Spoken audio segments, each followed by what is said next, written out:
a 3-month visiting professorship with the mechanics department. Yes. So my topic that was close to the heart of Dinesh was the safety of vulnerable people. So I was asked to present a little bit on child safety. So I sent an email out to all my colleagues in Sweden who have also worked with Dinesh and who are active in this area. So they all sent me input that I compiled into here, and I guess the paper will be also compiled in a chapter, so that will be published. So kids in traffic, we see them everywhere. We see them as pedestrians on our streets. We see them as bicyclists, car occupants, but also teenage drivers. So here, because I have a limited time, I will focus on the biomechanics of the children, which is most relevant for child occupants. Because we were talking yesterday, adults in a car, they can make a choice. They can decide whether they want to have a car with a seatbelt or if they want to use the seatbelt or not. But the kids, they don't have the option. They're just put in the vehicle. And I had a little bit of a detour leaving from the airport to the hotel yesterday. So I had the opportunity of looking at traffic for an hour. And I noticed a lot of vehicles with kids sitting in positions that if they would have had a crash, they would have had no chance. So I think it's a relevant area. So this is an old crash test from the 70s that was created partly by Volvo cars to illustrate what happens to unrestrained children in vehicles. So that's if you're sitting on your mother's lap in the front. Has anyone done that as a child? Yeah, so you're dead now. And this is unrestrained in the back seat, sleeping. Has anyone gone like that? Oh, I'm sorry. Glad you survived. And you can see also a little child in a rear-facing child seat. That's okay there. And this is a child standing in between the two front seats, talking to his mother and father maybe, and going out the front window. And the next one, this is me when I went with my friends to go on a sailboat. We always went with the sails in the back of the car. So fortunately, we were in no accident. But this just shows, sort of illustrates, and I think it's relevant because this is how I saw kids travel yesterday in Delhi. So I'm sorry for the proportions. This was to show proportions of children, but they are now a little bit wider than they're supposed to be. So you have to sort of shrink this image in your mind. But the important proportions are these proportions, and they're not distorted, right? So one thing that I don't want you to forget after this is that children are not small adults. And you can see this is a newborn. And a quarter of a newborn is the head. Half is back. And the rest is legs. If you compare that to the adult, you have half is legs and 1/8 is head. And even if you get a 3-year, 6-year, and 12-year-olds, you see 3-year-old, a lot of the 3-year-old is a head. So the head mass and size of the head in proportion to the body is enormous. So they have a very heavy mass on a relatively small body. So if we just treat them as small adults, it doesn't make sense. That's not what they are. So we have to treat children specifically as children, also in the aspects of biomechanics. And we have to understand that when we create the restraints. So this is one important, combined with the heavy head that the child has, they have a very slender neck and spine. And this is the only structure we have that holds our head in place, right? So imagine you had twice your head mass. You would have to be working hard with your muscles to keep up, right? But on top of that, in the back of the neck here, in the adult neck, we have the facet joints. And so for an adult, the facet joints are angled like this, which means they provide shearing resistance. So if I have a surface like this, it's quite hard. I get quite a lot of shearing resistance. But for the newborn, it's almost flat. There's no shearing resistance. Meaning when the heavy head goes forward, there's no mechanical stiffness or stabilization just from the geometry of the spine. So they're very easily decapitated. Children are very durable, and that's because a lot of their skeleton is still cartilage. So they're softer, and that's good for falling, which they do a lot when they learn to walk, right? But it's not good in a crash when the energy is of a completely different magnitude. And one other important aspect is, so I'll do a short sort of the basics of the basic principles of safety and of restraining people, is that you have to have a restraint system that is softer than the part of the human body that you're restraining. Because when two objects collide, if my hand and the ball collides, the softest object will be deformed. In this case, the softest object is the ball. So if I want to protect the ball, I should not be stopping it with my hand, because it will be compressed and injured. So if I throw this on the wall, it will be compressed, and you will see the energy of that compression illustrates how far back it will jump, right? So there's quite a lot of energy that goes into that ball at the impact, and you can see no mark, right? Can you see anything on the wall? No. So nothing happened to the wall. So we want the restraints to be softer than the children. And because they are softer than adults in their skeleton, we need to account for that and distribute the forces over a larger area to make sure that our restraints are deforming and not the children. So Bertil Audman was also one of the safety pioneers. And Dinesh, I think, worked with him also.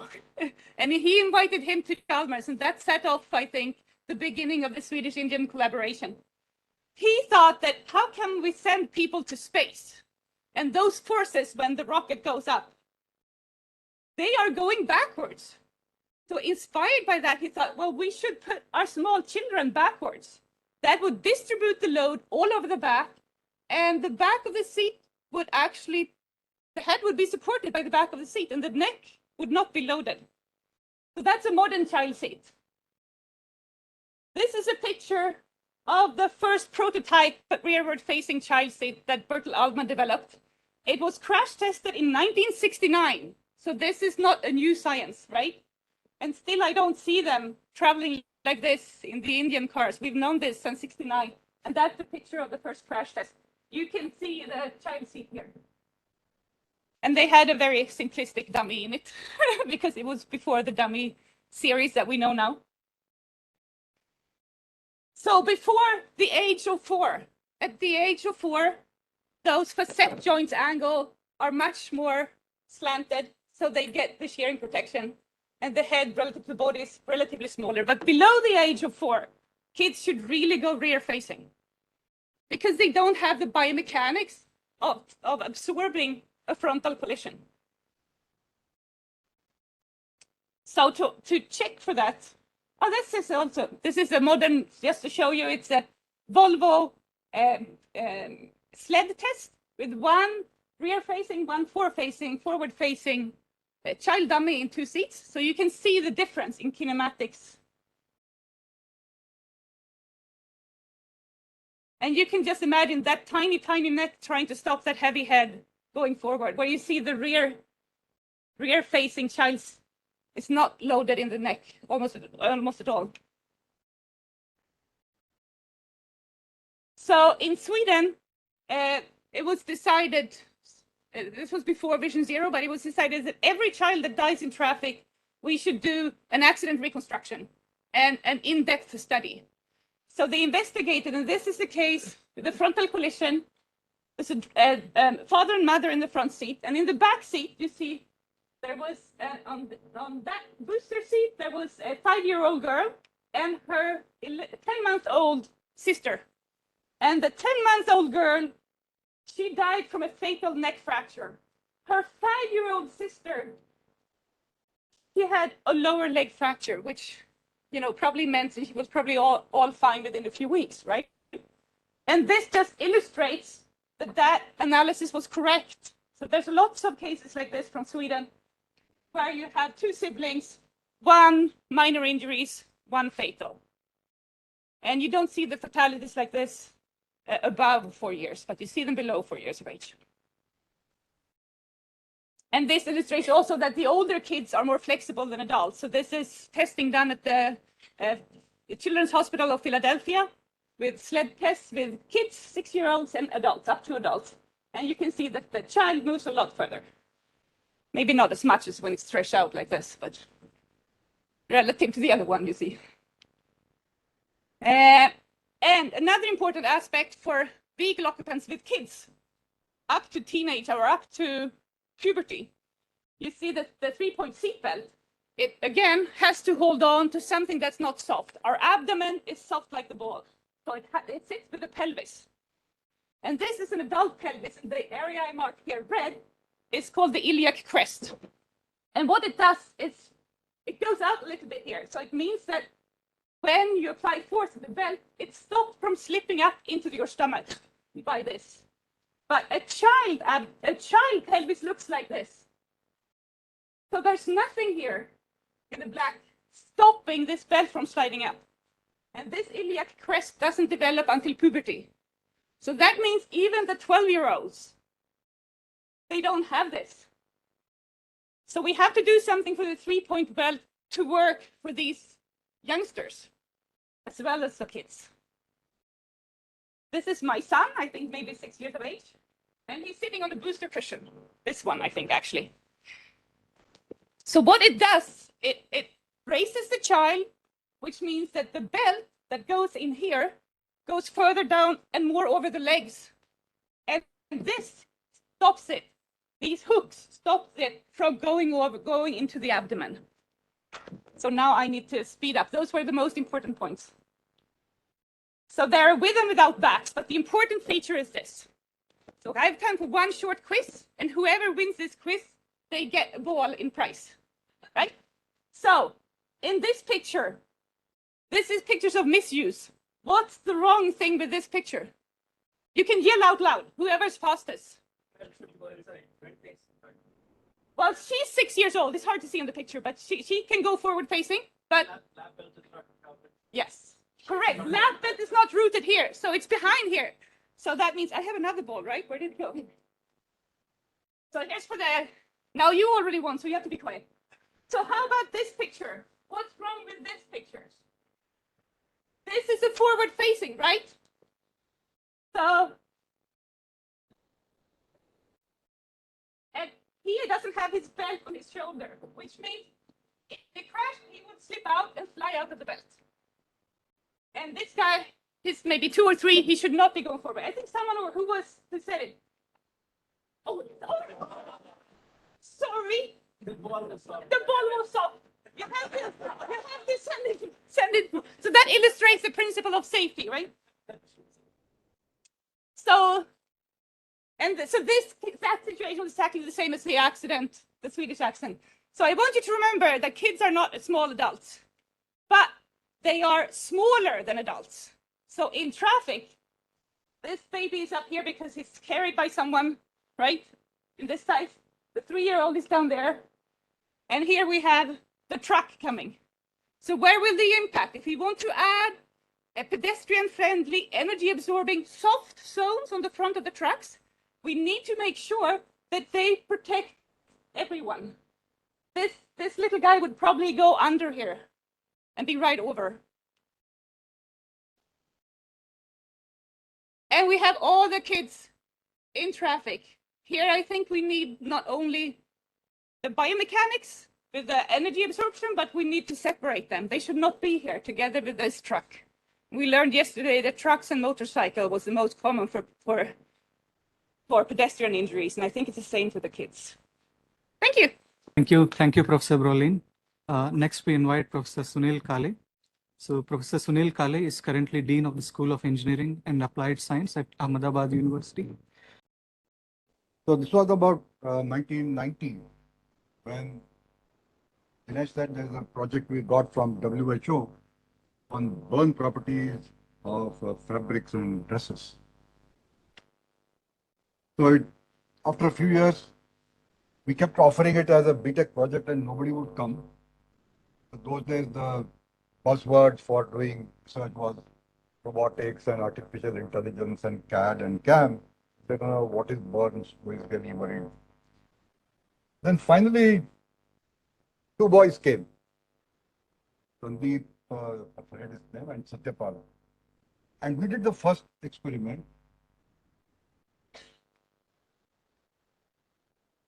Okay.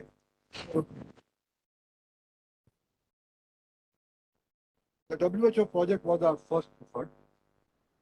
After that, I was involved with Dinesh in teaching BM 313, which is a safety principle for engineers. I'll come to that in a minute. And I forgot to write on this. We also looked at the fires in the slums. Every time there is summertime, May and June, you will see in the newspaper that hundreds of huts have burned down because of a fire. And there are very poor people who lose literally everything they own. And I was approached through Duno as to what can we do to figure out how can we reduce those fires and if possible do some firefighting. So first about the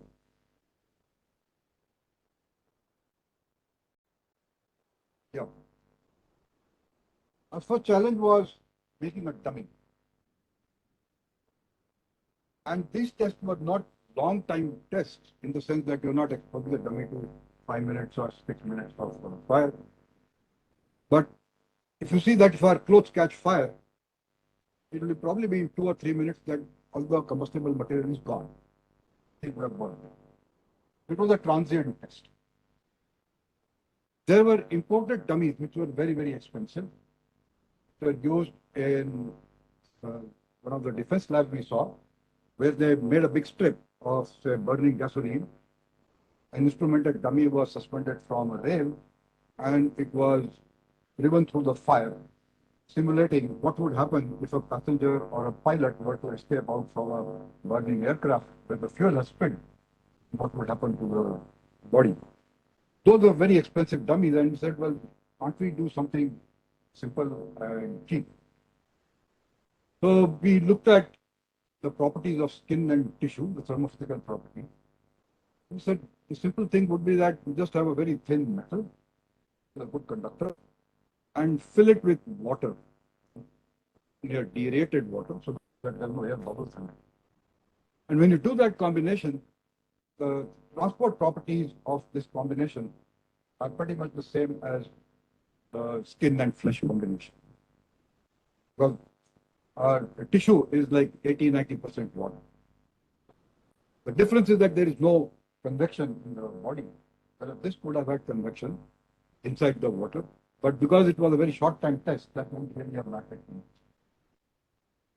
So with Sandeep and Satyapal, we made the first cylinder and tested the first hypothesis as to whether a standard test where you burn a strip of fabric accurately predicts what will happen if the same fabric is worn as a garment.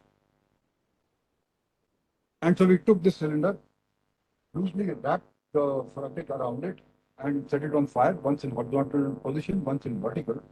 And we found that there is absolutely no correlation between the strip results and what the fabric would do when put on as a garment. Otherwise, we just cannot extrapolate it at all. Then that's the single cylinder experiment that we did. Then came the human form dummy, and with that came Kavi Balla. He is the expert on that. I don't know whether it was already done when you came or you made it. I had already done it. Okay. So we made 9 cylinders, different shapes. I'll draw a picture. And then this is where Kavi really became an expert, going to the market and buying clothes, including undergarments, for shirt, pant, kurta, pajama, jeans, t-shirt, sari, blouse, nighties and whatnot. And many a shopkeeper would ask him, kiske liye se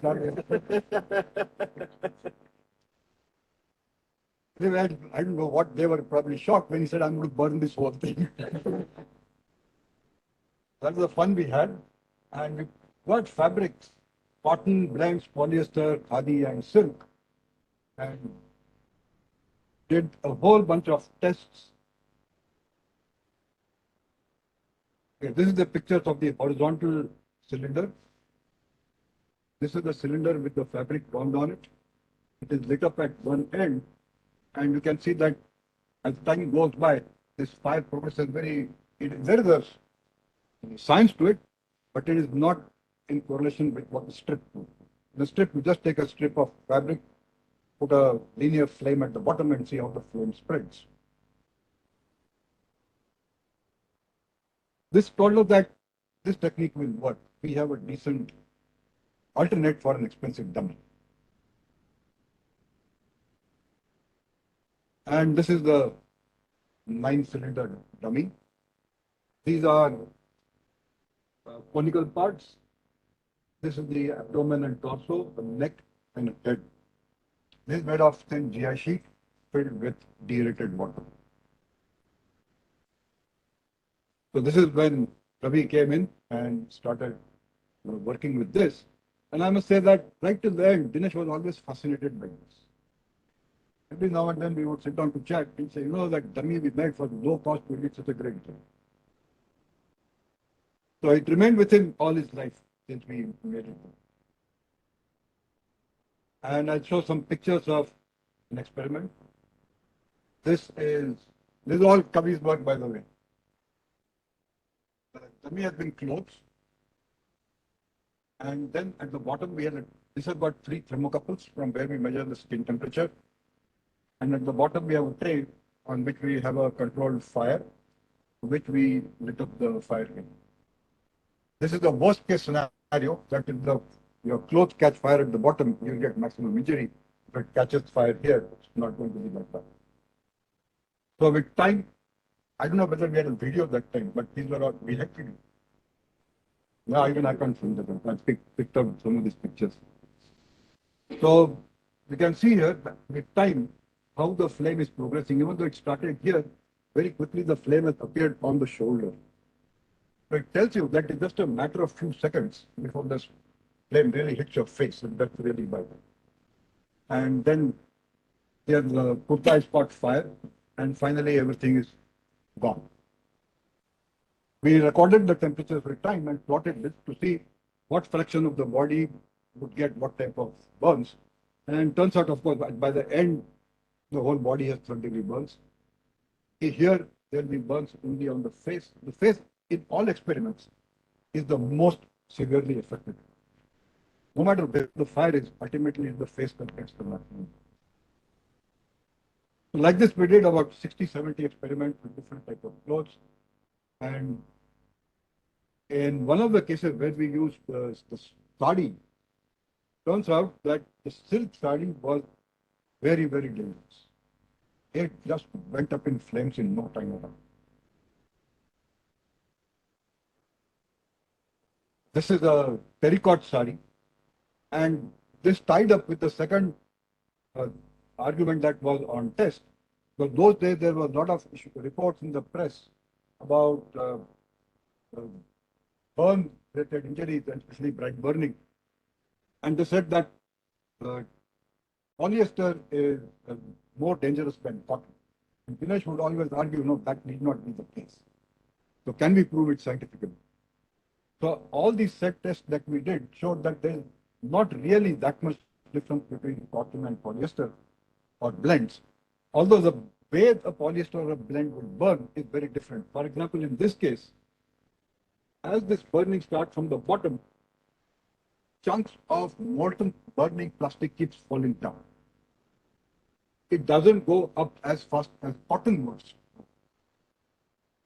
And it takes a much longer time to burn this.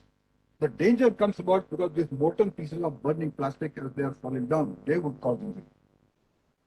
So that hypothesis basically ended up saying that this whole thing about polyester being more dangerous than cotton is really not the case. But our experiment showed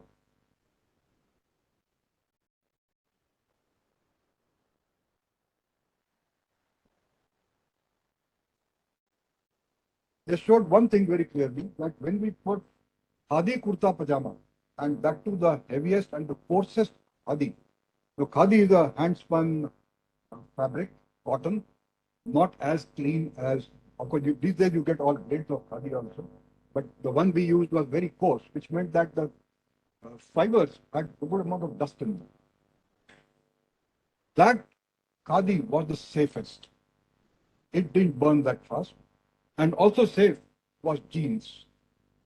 Cotton jeans, they didn't burn that fast compared to, say, a cotton pant. Those were two surprises that came.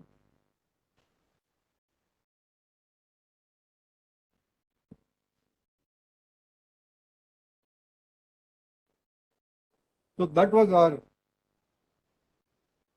3-4 years adventure with Kavi doing all these things, plotting. And then we sent the report to WHO. Dinesh said, let's send it as a paper to a conference. Pick up, got published there. And then they came back and said, we would like to publish this as a paper. We said, okay, send it out. So it ended up at one publication at the moment.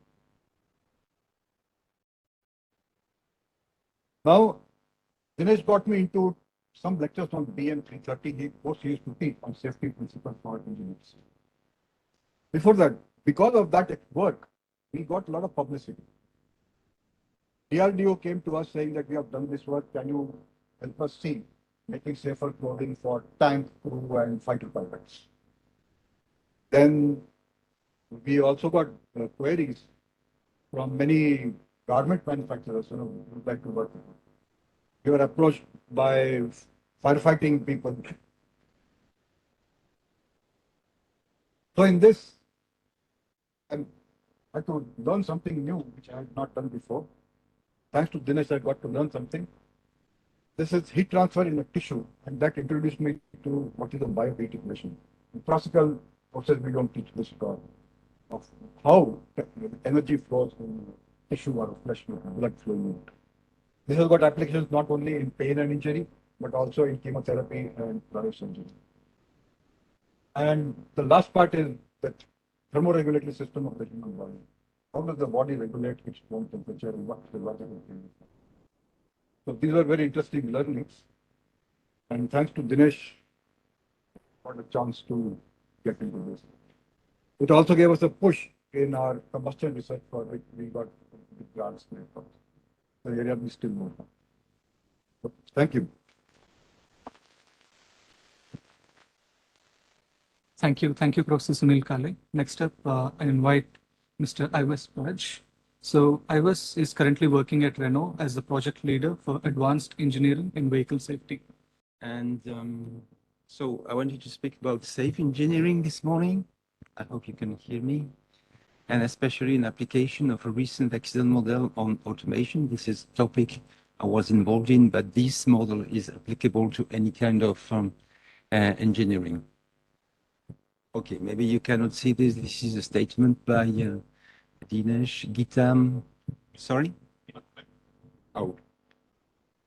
Okay, so I think that Dinesh was convinced that we build cars with safe engineering in heads, and maybe not for roads or for other topics in road traffic safety, but as for cars, I think it was convincing this, and I will show you some examples of how we build cars, and especially by using models. So this is an example of regulation. Every single components, every single functions in a car is regulated, at least in Western countries. So this is really difficult to get rid of regulations. And regulations, of course, is mainly made for safety. So when we design cars according to regulations, we design cars for safe use. There is not only regulations. Kavi spoke about NCAPs yesterday, new car assessment program, and you certainly know that.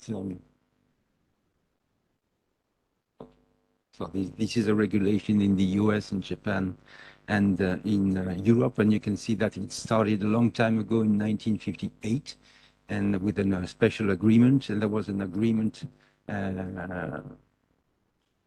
Another agreement in 1998, and this is the basis of the regulations still in place in those countries.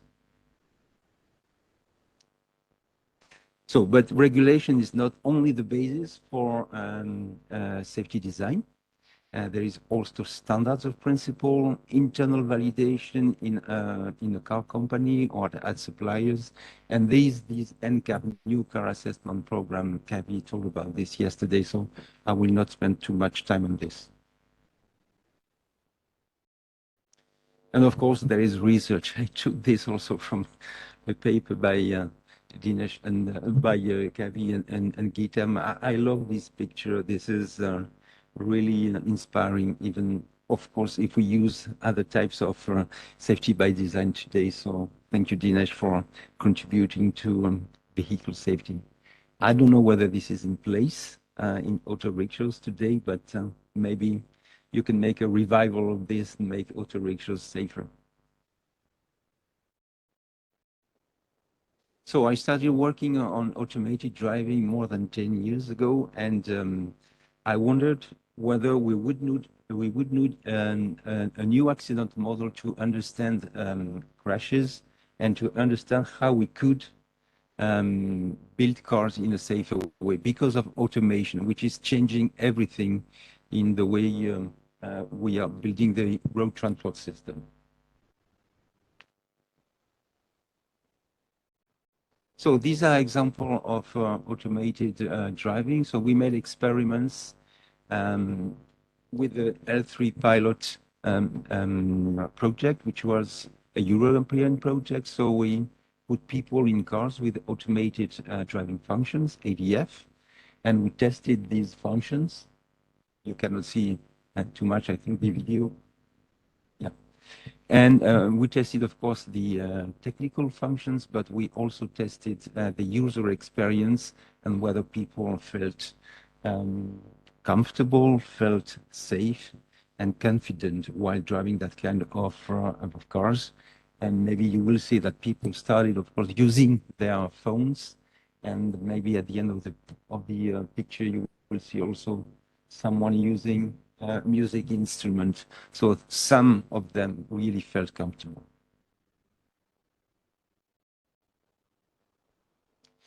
So the research questions I had in mind while doing that project are these ones, but I focus today on the last ones, which is, could we, by making that kind of experiments, implement a new way of thinking for designing cars in a safer way? So the ambition or the objective was to identify safety requirements for designing cars.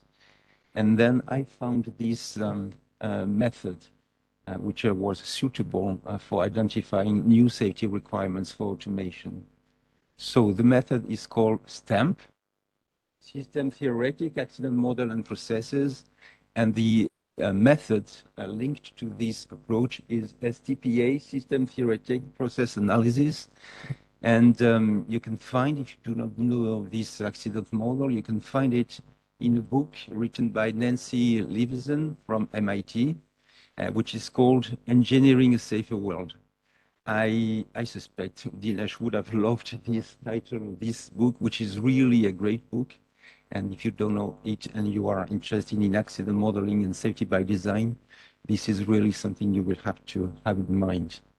So this is a method. Maybe I do not have the time to explain everything today, but there is a method. You start by establishing the system engineering foundation by defining what a hazard is. This is not that simple. A hazard is not, there is potential or a probability of accident ahead, something different. You build what we call a control structure. I will show you an example. And then you identify control actions. The basic fact of this STAMP approach is that we do not see an accident as a failure anymore. We see an accident as a lack of control of something. I will show you. Then we define the safety requirements, and then we elaborate scenarios of flows that could lead to accident or crashes or hazards. And then we look at the technology which is able to apply for these safety requirements.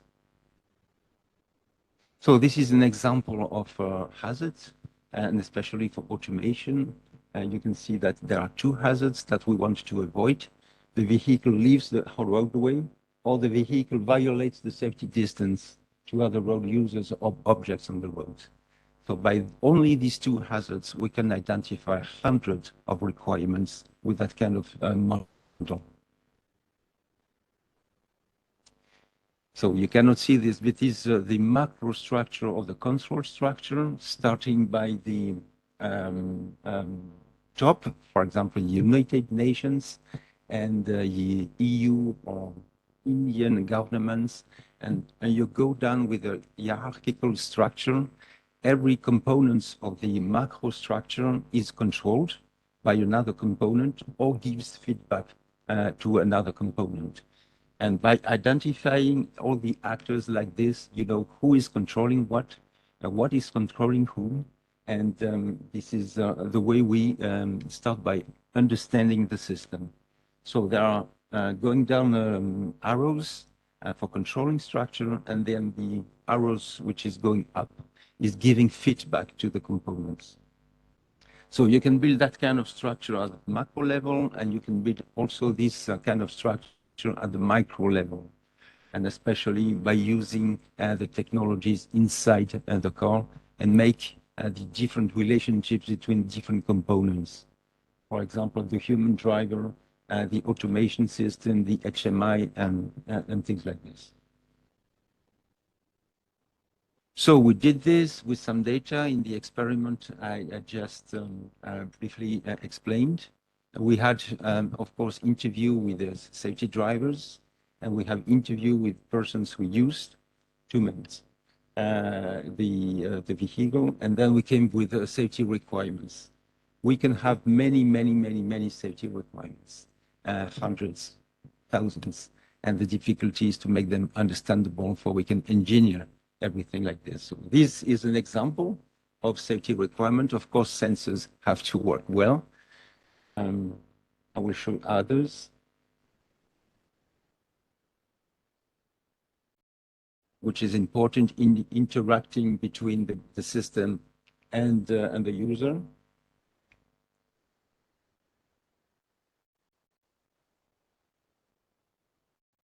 So this is important that the driver must value the information he or she gets from the car, and of course it is related to driver education.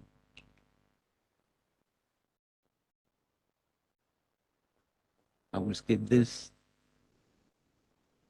But for us, it is very important to have all these requirements. Otherwise, we will not design the car according to the driver expectations and according to the safety requirements we have identified.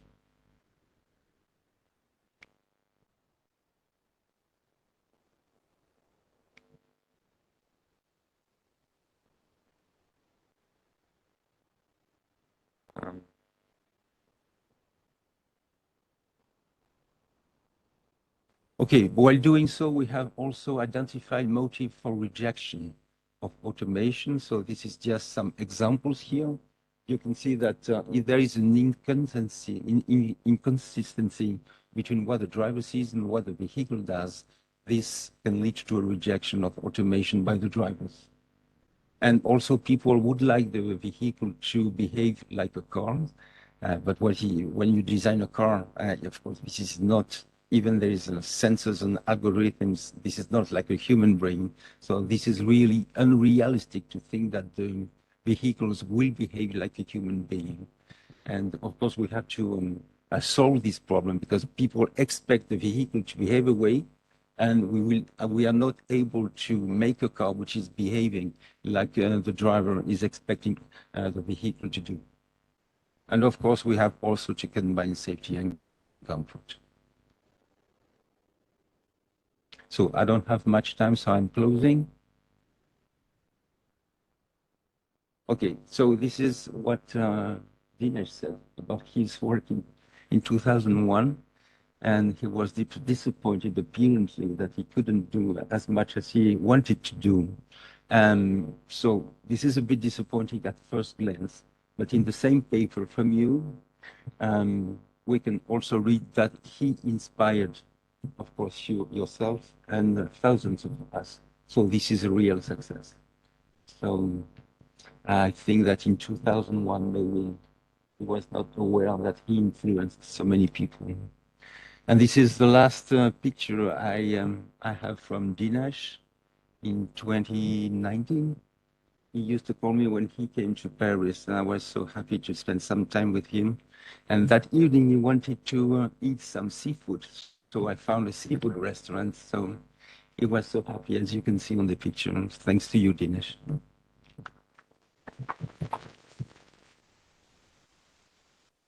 Thank you, Mr. Yves.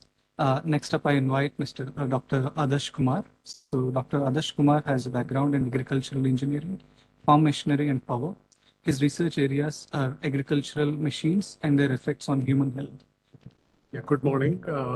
I'm really thankful to the organizers for including me in this program. I pay my tribute to Dinesh Mohan. I was his second student who did PhD under him, so I was fortunate. I never knew about the safety and injuries. He only taught me the human aspect of technology. So I'm presenting the work done in the last 3-4 decades. So this is designed by safety by design in agriculture operations.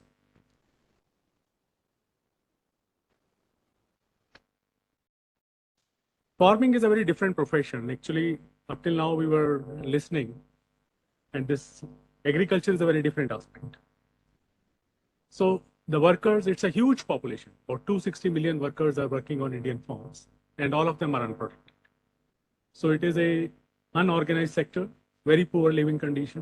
Infrastructures are not proper, medical facilities are not there. There is no schedule of working. If water is available, you have to irrigate, whatever may be the condition. Another aspect that home and workplace, they overlap. So everything is accessible to children. They can play with the machines and sharp tools, and they can get injured. So there is no age limit. If you're born in the farming family, you have to perform. You have that skill or no, but yes, you have to perform.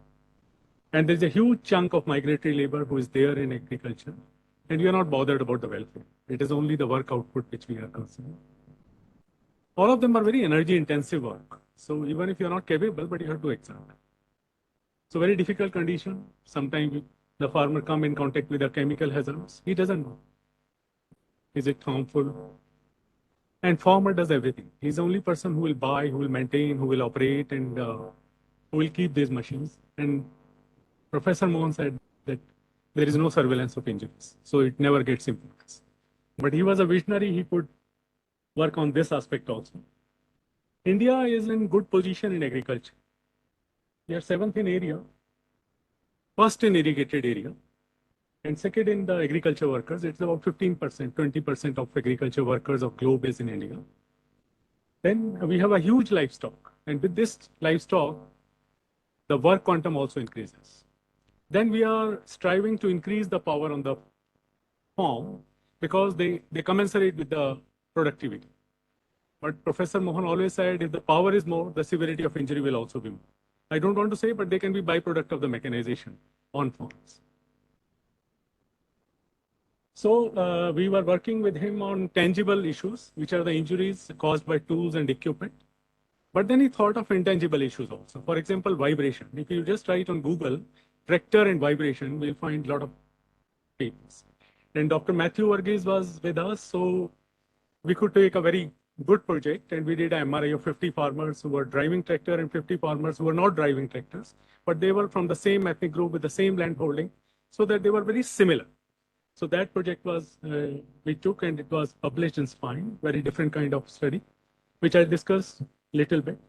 Then the intangibles are like odd postures. You have to perform many activities in odd posture, depending on the tool size. For example, if tool is small and you work in the soil, you have to bend or squat.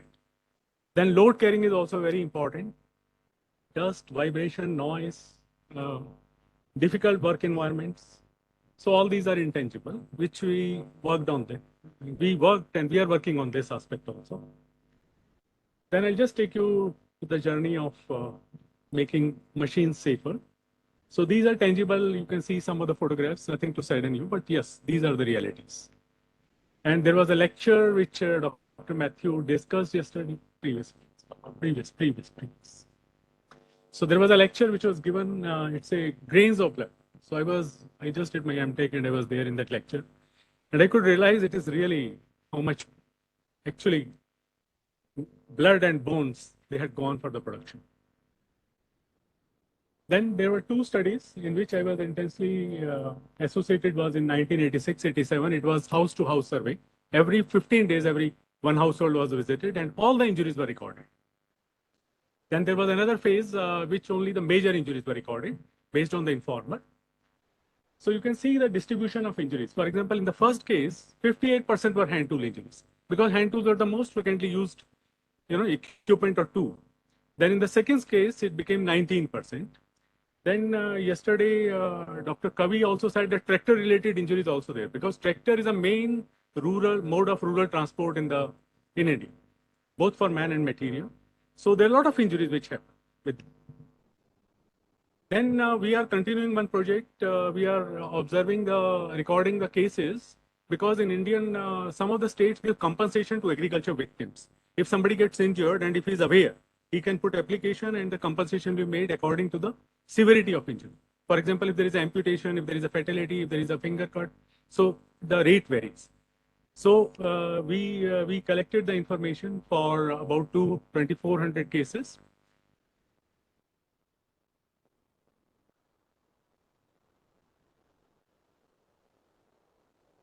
So here the hand tools are only 0.5%.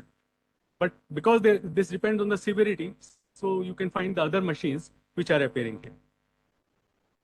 Then if you look at this, the x-axis is a causal factor. For example, pesticide exposure, snake bite, electric shock, burn, tractors, they are mostly associated with the fatalities. Whereas the other causal factor are causing amputations, and it is an acquired disability which is there in the rural area now. So many people are disabled because of these machines, usage of these machines. So this is the outcome. Community-based rural survey gave a good insight. Everyone get injured, irrespective of age and gender.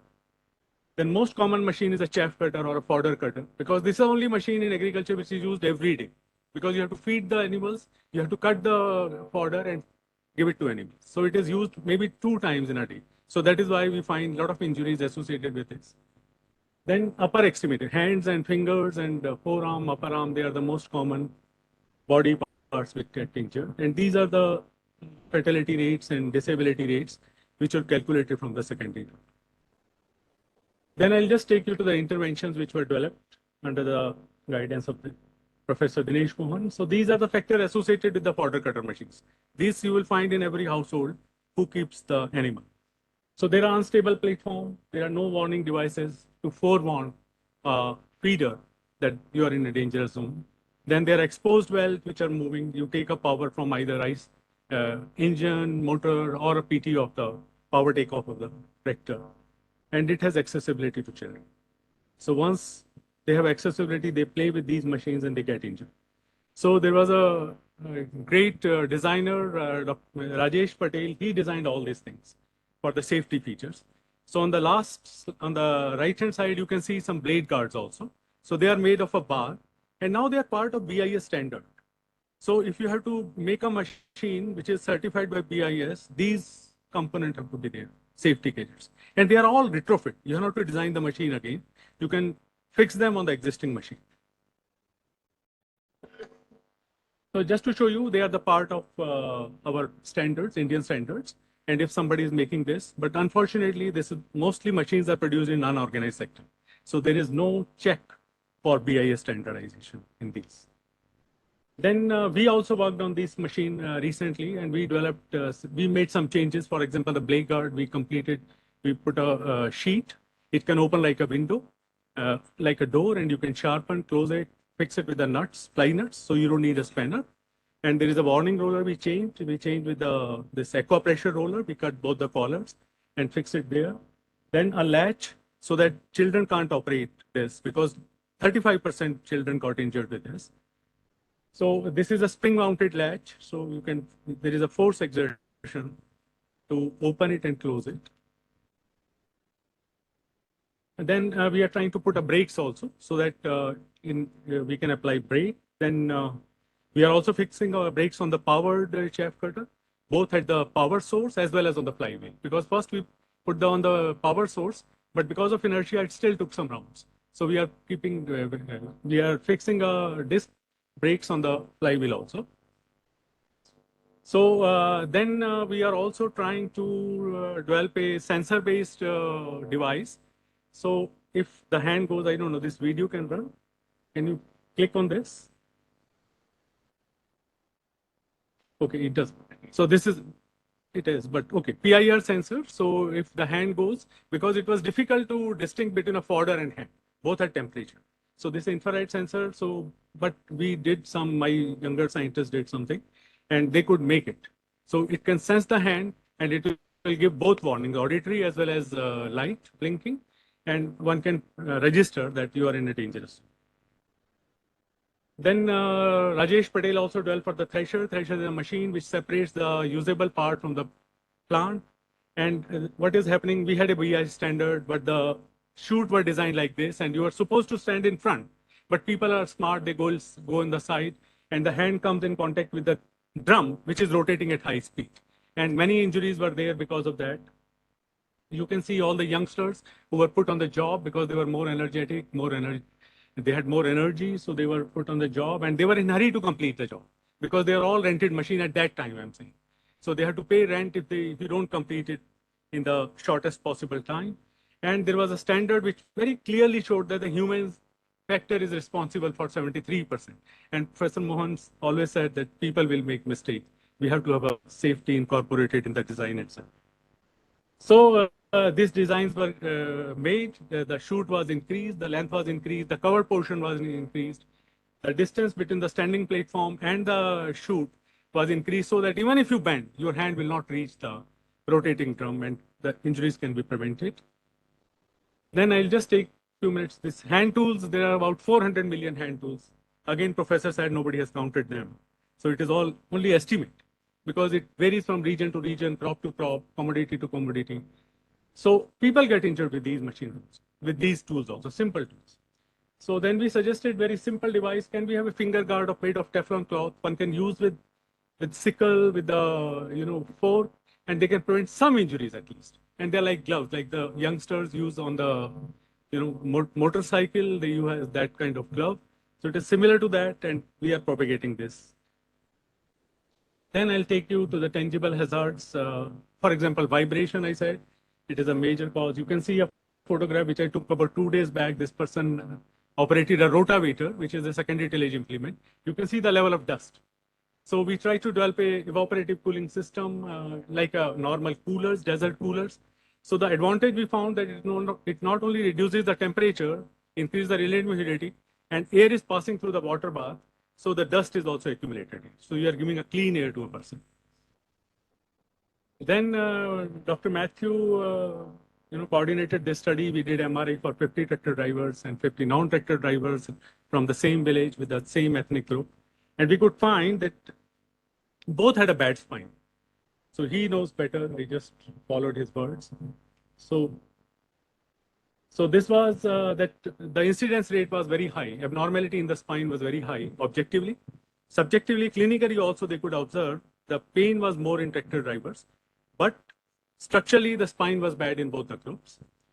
Then no specific factor could be attributed to this because there is a lot of physical work. Then Dr. Matthew also explained that they have a spade, they are shifting the soil. So there is a lot of torsional stresses which are there in the spine. So probably because of that, there are problems. Then the posture, this is just an example of transplanting, paddy transplanting, rice transplanting, and they had to bend. And you can see on the right-hand side a bar which says that about 300 man-hours are needed for 1 hectare of transplanting. If we are planting it in 50 million hectares, so we can see how many hours are there. They are in this posture. So I'm just giving you one example of our postures. Then we try to develop a postural support system, which is like an exoskeletal system. Oops. So I'll just skip. I'll just show you the interventions. So for load carrying also, it will be simple intervention which can transfer the load. So there are 3 paths we have given. It is like up to 50 kg. So I'll just skip. These are the vibration interventions.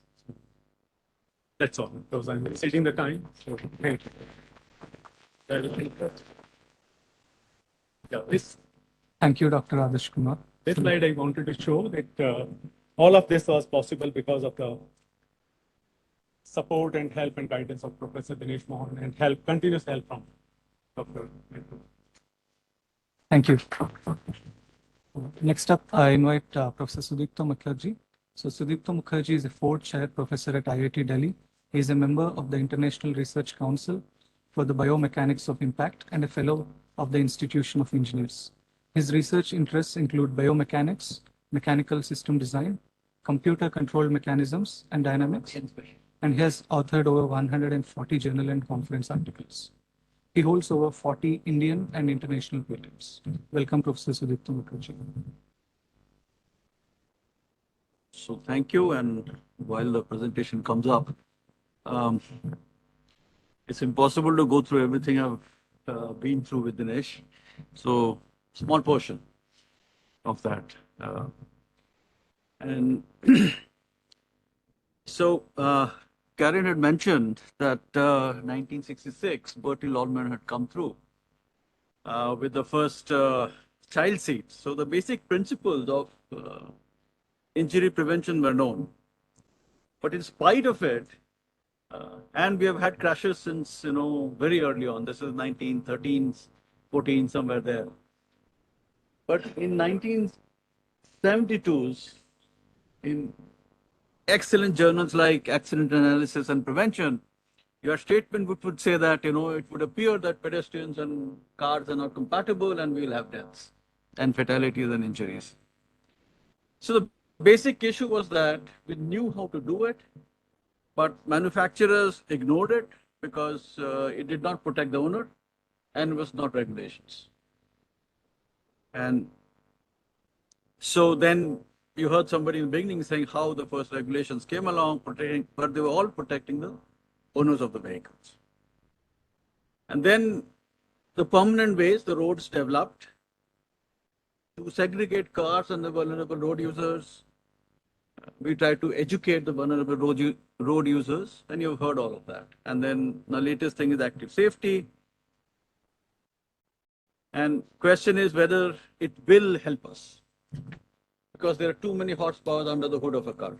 And in the industry, you never allow so many horsepowers on the hands of untrained people like we do for automobiles. The next slide, please. So what is the, well, it's all about half mv squared, right? Kinetic energy. And we know that at a speed of about 40 kilometers per hour, there is a sharp transition in the pedestrian fatalities. And so when you calculate this half mv squared, the mass is of the pedestrian. The velocity is the velocity which is common to the, car and the pedestrian. Pedestrian don't move very fast, so there is only one indicative velocity, which is that of the car. And then depending on how this half mv squared is distributed over your body, you will get injured or you will not get injured. Or some parts of the body gets preferably injured and the others don't. The next slide, please. So the next thing is, when we talk about an automobile, we also need to understand that we are asking to be autonomously mobile. You do not want to get onto a track which takes you from place A to place B. You want to exert the autonomy that is fundamental part of a human nature. And Girish was talking about legislation, and it says that, this is about schooling. So there was an attempt to say that you've got to go to your local school. But the courts ruled that no, your point in the map cannot determine what your education needs to be. You can or you need to go to some other place where you think you'll be properly educated. So this level of autonomy is expected in our society. So this is not from science, this is social sciences.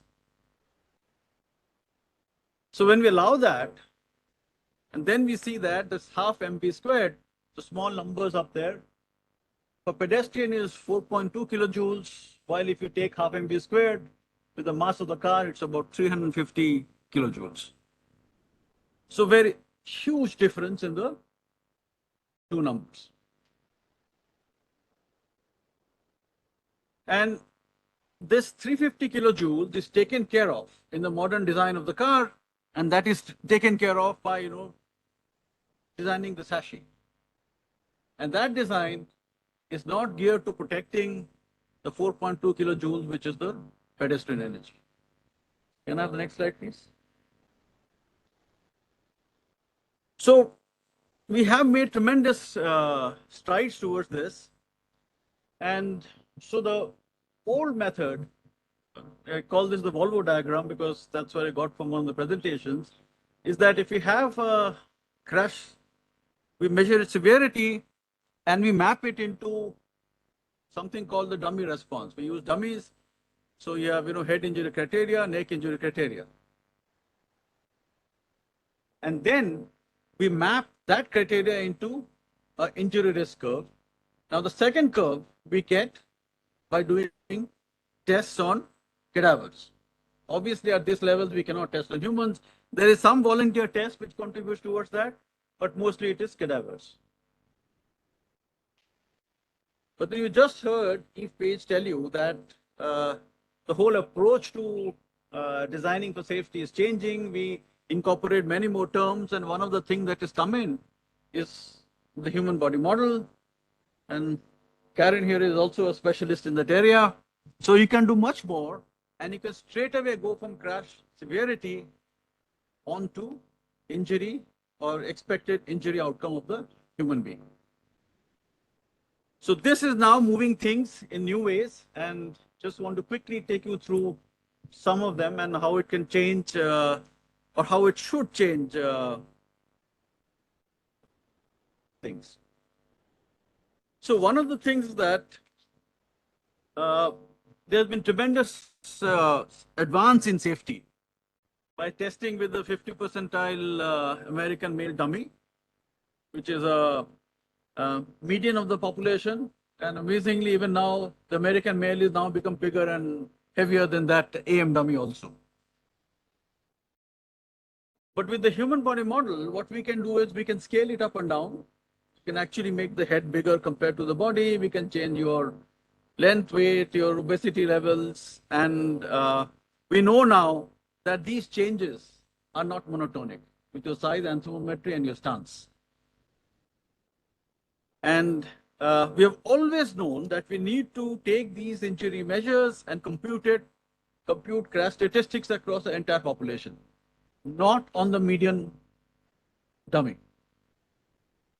So now we are in a position to implement this, and we have been doing this kind of work and looking at some contextual stuff.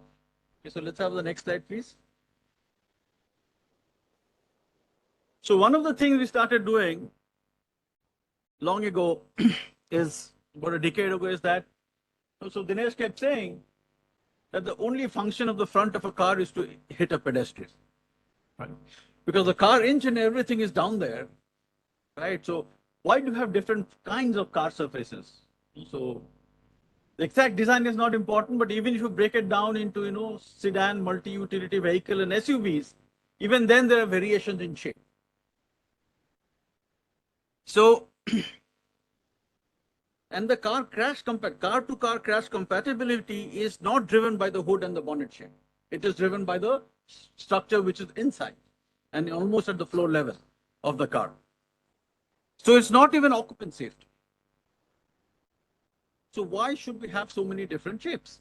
And we don't have it inside the car. It's pretty much standard. It's sitting there, you have a steering wheel here, you have your gearbox here, and your pedals are up there. It's all very uniform. But when it comes to the outside, which is hitting the pedestrian and large number of other people outside, we have this variation. So we need to look at it. And so there are work which has been done. So we have now injury costs. So there are too many parameters, which part of the body is getting hit. So there is concept called injury cost. where you have a list of, cost of injury going into a single measure. So we use this. The next slide, please. And I'll get to the Devanagari script up there in a second. So those of you who can read it. And so you put it into this computer, keep on running it, right? A lot of iterations, and you can see different shapes evolving based on this single cost measure that you use. And it tells you all these nice things, that this bumper has got to be at this height, the hood has got to be at this height, the length of the hood has to be this, which is stuff that, people like Dinesh have known since the 80s, because they just saw lots of crashes, thought about it, and these results were known. So this stuff there, is actually the modern HEP word for artificial intelligence in Hindi, right? So I find actually this the word pretty amusing because at least in this area, it running the computer for a very long time did not tell us anything that we didn't know in the 80s, except that it was definitive. Okay, so the next slide, please. Kritim Buddhimatta. Yeah. So now, but if you run these programs, you can find a headline which says that yes, so this group at IIT Delhi has run this program, and what was originally an injury cost of $25,000, sorry, $252,000 to $726,000 in a class of sedans. After doing all of this, they have cut it down so that your injury cost is only $52,000. Awesome. Except that roughly that's 40 lakhs Indian rupees, Well, I don't think you can buy a Mercedes, but you can buy a very, very nice car, which I think we professors here cannot afford. So this cannot be the cost, right? So the next slide. So even though we can churn these numbers out. So one of the proposals is that we say, this is the cheapest car. So Dinesh used to say to 2 lakhs because that time we had the Tata Nano, it's no longer there. 5 lakhs. Okay, so that 40 lakhs has to come down to 5 lakhs by application of technology and protecting the outside. And we also have to look at, structures like this. The 3-wheel vehicle, the 2-wheel vehicle, not necessarily 4-wheel vehicle. So there's a lot of work to be done and move through with it. So this is pretty much where we are. But unfortunately, none of this research was cheap. It is lots and lots of money from Volvo, Ford, and some of it from the government. But yeah, we have gotten somewhere, some progress, and it's helping groups of people. So thank you. That's all I have today. And thank you, Professor Sudipto Mukherjee. You're welcome. We are running slightly behind the schedule. So I ask Mr. Ramashankar Pandey for his reflections on the session, and then we'll take few question and answers. Thank you so much, everyone. In fact, at this point of time, industry is very sad with all of us know that we lost Mr. Cyrus Mistry. And when the country is talking about it, at least in this community, we know that what danger this road transportation is bringing to all of us, with roughly 415 families not getting back their people home every day in our country. This is not something which does not need a national attention or a national priority. Whenever some known face has a crash, I think the country talks about it. And we have seen, I think Ravi is here, when Mr. Munde died, I think even media, and I think I was personally with him on the, I think there were 2 sequences which we did. And we thought that with the new safety bill and everything, there will be a highest priority. But from the industry side, when we see these deaths, and as Professor Sudipto Mukherjee also said, what is the cost? We are ready. And how much industry is also coming forward. What I saw from all of it, that we have so much of technology and research possible in this area, and so much of it is avoidable. How do we come together to make it happen? And Professor Mohan, in my own working with him, whenever we used to discuss, the whole idea of having a regulation and enforcement not there. And on top of it, blaming the human or the driver, when we all know that humans will make mistake. And his favorite topic was what can we do, to get into the safe systems approach.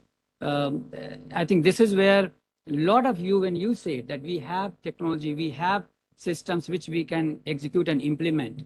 And personally, from the industry side, I only hope that we forward in that direction more and more. The dream of Professor Mohan, when he was very vocal about it, and in most of these industry platform, when we used to invite him and we used to have the narrative built, he was very clear. Like today, Mr. Mukherjee was very clear about why these designs are different, and if we can manage with more pedestrian friendly. If you look at the report we just got released, that you have 50 pedestrians dying every day in this country.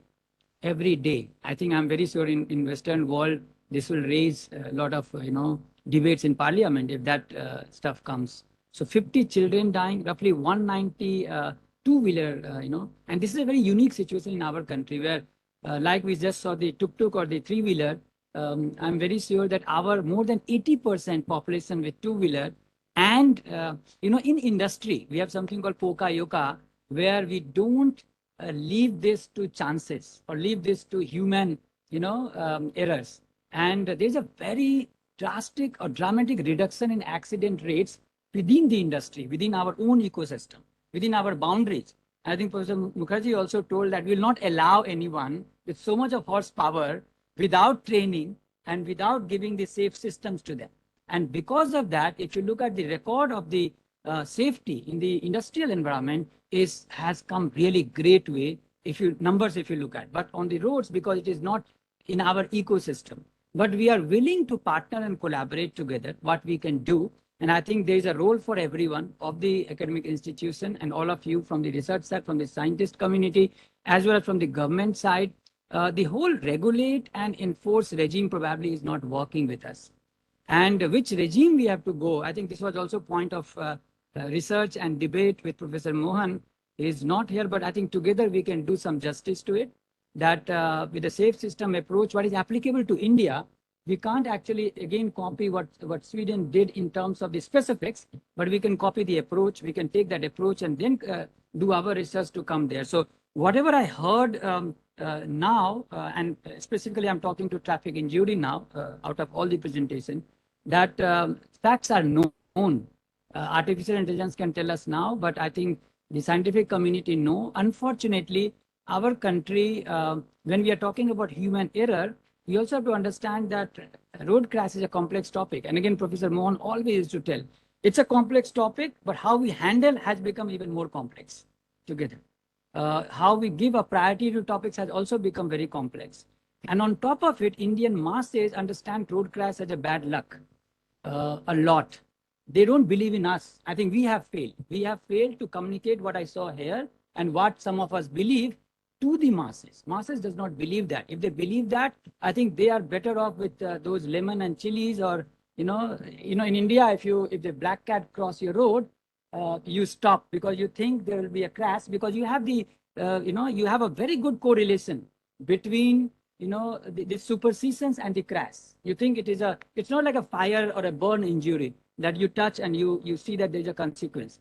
And this is proving to be the most difficult challenge what we have, that it is not luck. And this is where the scientific part in the vehicle as well as in the road is suffering. And today we dwelled a lot on the vehicle part, but you will hear also very clearly on the road part, infrastructure part. And I think Geeta ma'am and I think with Professor Mohan, all the time we have been talking that is it really a priority? We have so much roads and so much funds gone into road building. Our roads are, I don't know, even 1,000 kilometers have been audited that way. In fact, we don't have auditors in the country for that. So missing those loops, in one direction, we are going quite great.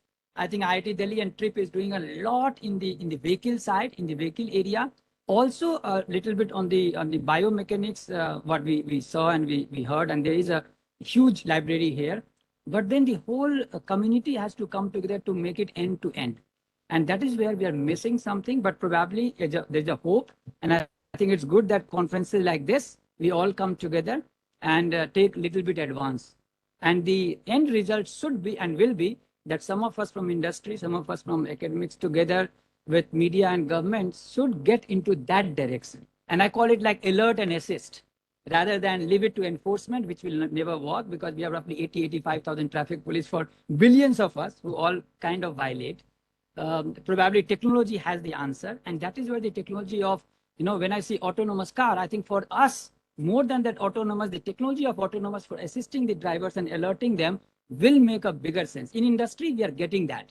We are working a lot at ACMA, clearly we see, in terms of delivering those ADAS features. In the new cars, when you see the NCAP rating with 5-star, you clearly see ADAS level 2 is probably there. And some of the new project planning is also on that.